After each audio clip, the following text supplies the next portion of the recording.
Journalist Antony Loewenstein joins me now from Sydney, Australia. He's the author of The Palestine Laboratory, How Israel Exports the Technology of Occupation Around the World. Always good to see you, Antony. So what do you make of the Israeli operations in the West Bank? Israel, of course, says it's hunting what it calls terrorists and terror threats. But given the breadth of destruction and deaths and detentions, do you see a broader plan in play? Well, the broader plan in some ways by some in the Israeli government and frankly the Israeli public, some of them, is not dissimilar to Gaza, which is to make it unlivable. Now, obviously the dream of many Israelis and frankly too many Jews in the West is to make it impossible for Palestinians to live in Palestine, their ancestral territory. So if you destroy infrastructure, which has been going on, by the way, for years, but has ramped up since October 7, you make it incredibly hard for Palestinians to live viable lives, essentially. And what I'm seeing in Jenin and Nablus and elsewhere really is a huge acceleration. I think so many in the Israeli government are emboldened by the fact that there really has been no pressure, frankly, to stop the war in Gaza. That obviously will hopefully change at some point. But if there's no pressure and the government feels emboldened, why not continue to wreak destruction? Sure, under the guise of terrorism, which therefore gets Western nations just to dutifully support Israel uncritically. But the fact is that ultimately, by doing this kind of behavior, Israel is becoming more unsafe. None of this is making Israelis safer at all. In fact, it's the opposite. Yeah. And as you've been speaking, we've been looking at some of the destruction that has been wrought in some of those towns and cities in the West Bank. Palestinian health officials say nearly 700 Palestinians, including 150 children, have been killed in the West Bank and East Jerusalem this year. 6,000 injured nearly, 10,000 detained. Has the situation in the West Bank and East Jerusalem been forgotten as the war in Gaza rages by the international community? And what is the risk of that situation in the West Bank not getting global attention?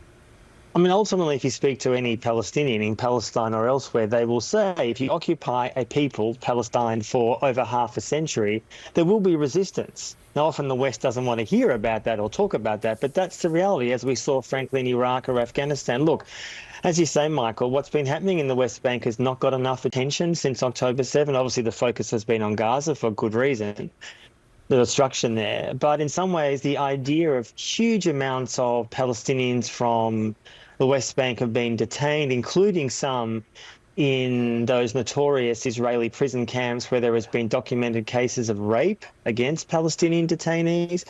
There's been no trials. Thousands upon thousands of people are held indefinitely in so-called administrative detention. In fact, the number of people who have died in Israeli jails since October 7 is more than died in Guantanamo Bay since 2001. I mean, the level, dozens and dozens and dozens of Palestinians have been killed.